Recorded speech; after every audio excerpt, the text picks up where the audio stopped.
liggéeykat ya de def na musiba kay corona gi la tribune yéene kaa ne lu tolloo fukki junni ak juróom benn day ak juróomi téeméer ak ñaar fukk ak juróom ñaar 16 527 travailleurs ay liggéeykat yoo xam ne day waaw ña nga seen kër de chômage technique baa leen dal mar di tali dama ne la bu ñu sukkandikoo nag ci ab enquête boo xam ne day diggante mars 2020 ak mars 2021 gi la lañ ko daal di kon réaliser dama ne la ministre du travail day Samba Si moo ñu ko yeggee waaw ne ñu leen lu tolloo junni ak ñaari téeméer ak fanweer ak juróom benn ci ay liggéeykat yay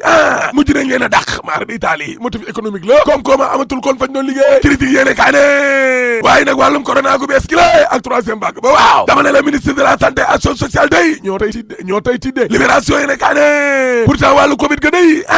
seetlu nañ ne mi ngi wàññeeku nag non mi ngi wàññeeku le témoin yéene kaa ne wàllum tuberculose gi la waaw lu tolloo ñeenti téeméer ak ñaar fukk ci ay doomu aadama ci 2020 ji la ñoo dee inna lillahi wa inna ilayhi rajiun la ilaha illallah maa la ko wax dama ne la muy ray corona gi rayu ko laa la wax te nag lu jege kon ñaari junni ci ay doomu aadama yoo xam ne dañoo feebar ne nañu may dugg ci biir réew mi la mën na ñoo wàlle de ay risque nga ca de critique yéene kaa ne gis nga wàllum foire bi la bu ñu sukkandikoo ci directeur général ba Saliou Keita waaw daal dinañ koy aje mar di taali mbas mi ci boppam a taxoon ba foire bi tamit ñàkk na lu tolloo ñaari milliards la ilaha illallah tey corona gi le soleil yéene kaa ne waaye gouvernement bi xaalis bi nga xam ne kon moom laa amee loon jàngalekat ya waaw ci ñetti at yi la nguur gi génnee la lu tolloo 166 milliards waaw tribune yéene kaa ne gis nga poste premier ministre ba day boo sàgganee danañu ko indiwaat ci 2022 de ku bëgg a dee weexu parce que président Macky Sall waaw moo dindi woon poste boobee te naan dafa bëgg mbir mi gaaw moo du fast track waaye ñaari atu yàlla ginnaaw ba mu ko dindee day dana ko indiwaat de dossier yi ci boppam kon ñoo diis ngir bañ a waxoon ne dafa bëri ak problème yi nga xam ne nag moom la nit yi jànkonteel mbirum social waaw problème wàllum koom-koom jëlee ak mbirum politique ba ci wàllum justice bi laa la wax dama ne la suñuy partenaire ci boppam waaw bu ñu sañoon dossier yi ci boppam kon ñaari doomu aadama kon ñoo koy gérer président de la république ak premier ministre ndaxte nag gis nga palais bee ñëpp fa la ñuy ñaxtoo léegi laa la wax miiru lamentation ba dëgg la laas ne ndaje mi nga xam ne doon na dox na ci diggante opposition bi la front de résistance ba ak ndaw li nga xam ne moom la xalif général ak murit yónni waaw opposition ba doy teg nañ seeni doléance yegg nañ ko jëmu ji tedd ji tribune yéene kaa ne Abdoul Mbaye ak ña mu àndal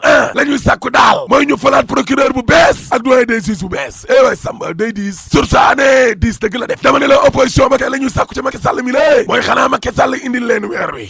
waay mbétte malaaka réew mi quotidien ne dama ne la opposition bi kay la ñuy sàkku ci Macky Sall moomee maa la koy yege bu njëkk ba mooy ñu dàq procureur de la république bi la sëñ Bassirou Gueye ak doyen des juges Samba Sall ñaar Macky Sall taxaw ci kanamu adduna bi yëpp dedu def kon troisième mandat ñett wàllum parrainage ki la Macky Sall na ko fi jëlee ñeent statut non électeur xool sa ginnaaw carte d'identité ñu ne la yow doo wote loolee na fi dañ juróom conseil constitutionnel mi la ak na muy dëggalee candidature yi na dak juróom benneel ba day mooy coowal Petro-Tim kii nañu ko indiwaat laa la wax coowal Franck Timis ak Aliou Sall nañu ko indiwaat coowal pétrole bi les ko yéene kaa ne waaye Serigne Mountakha tamit day waaw daal di nooy xamal nag opposition bi la ñu ànd ak dal rek nañ ànd ak dal rek ba noppi Serigne Mountakha yëkkati ne lu tolloo juróom fukk ci ay millions day ngir njabootu ñi nga xam ne ñoom ñoo loru la ci manifestation yi cay Mbàkke balay 24 heures yéene kaa ne waaye nag boo seetloo ndaata lax ak gundaa ndaata noos nga am ca diwaan ak Matam gële mais day wane ne nguuru Macky Sall gi deful benn njàngat lu xóot ci li fi xewoon manifestation yi defuñ ci benn lecture laa la wax Sud Quotidien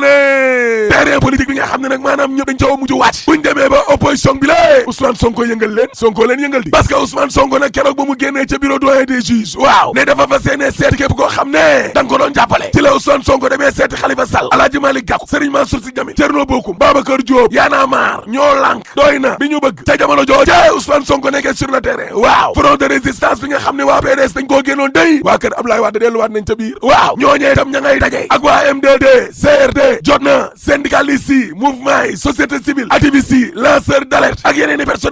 i personnalité sax yéene kaa gi ne waaye nguur gi tamit kenn demul mu des de déedéet parce que ñoom tamit doon nañu daje kon ca diwaanu Fuuta gale mobilisation évidence yéene kaa ne waaye Fuuta day dañoo fippu de Fuuta ngay dañoo fippu Fuuta tampi Fuuta tampi Abdou Mbacké Bara Dolly day député opposition bi la waaw nee na ñi ne ñu ngay liggéey ca dara de ngir baal Macky Sall mi la bu dee d'accord ne du présenté 2024 critique yéene kaa ne waaw parce que nag ay buntu troisième mandat yëpp dañ koo kanaar dañ koo tëj waaye opposition bi nag ubbil na palanteer Macky Sall mi la ngir bu d'accord dem daal ci 2024 waaw Macky Sall kenn du ko topp kenn du topp jabaram kenn du topp ay jegeñaaleem source aane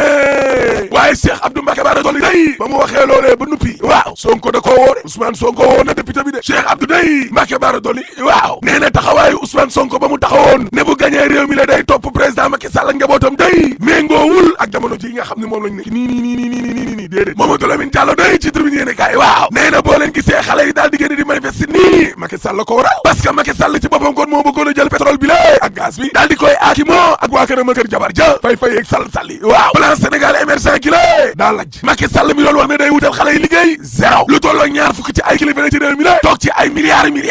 di préparer élection présidentielle 2024 dugal ay junni ci ay famille ci ndool goo xam ne maar day taali xale yi génn ca mbedd ma Macky Sall 2014 la commencé jaxate kon suñu démocratie bi la jël wàllum justice bi la daal di ciy toog di écarter ay politiciens laa la wax soppi code électoral bi yàqate fichier électoral bi la financé ay liste yoo xam ne tafale ci élection député 2017 indi parrainage wàllum corruption ngir tànn ay candidat am lii lépp waa Benno Bokk Yaakaar ne pas tey ñu taxaw fi naan dañuy jéem a màggaloo yaay Amadou Matar Mbow moom Mamadou Lamine Diallo ay rees saxama jàpp Direct News ne mais xoolal ma suuf si kon niñ koy tong-tongee syndicat des impôts et domaines day waaw ñi ngi ndaataata lax di noos ci suuf si la lu tolloog fanweer ci ay parcelles yoo xam ne day ñi ngi xam le ne jébal nañ ko syndicat des agents des impôts et domaines ba nekk ca booro bee waadee gële ca Almadi ngir defalee leen ko te parcelles yooyee nee nañ bu ci nekk juróom-ñaar fukki millions 70 millions lay jar yëpp nekk ñaari milliards ak téeméeri millions laa la wax waaye Mame Boye Diao directeur des impôts et domaines mi lé waaw ana nga waxal ci lii source ané ajaari élection locale ya day waaw dogal ba tey ji ci suba lay wàcc Dakar Times ne non dogal ba kay wàcc na élection locale yi day dañu koy ajaat kon ba 2022 way Samba mbas maa fa jaar la téemo yéene kaa ne atu politique bi ne yàmbal ak ni lé ci opposition bi waaw Karim Wade est-ce que nekkul ne mooy nekk ministre bi nag te est-ce que nekkul ne Ousmane Sonko tamit day ni mu ne saax ci auto opposition boobu est-ce que nekkul li fi yenn punkal yi nekkul la Mohamed Bassirou Diop day jàpp na ne Karim Wade bu ñëwoon xanaa xamoo ne day baax sax si nguur gi waaw waaye Karim Wade day ñëwam ak lu mu baax ci nguur gi te nguur gi waxul ci pétrole bi waxuñ fi dara parce que suul gaz du ko tere xeeñ te troisième mandat dañ ko fiy tere rek boo paree ma ne la alaaji tëjal bis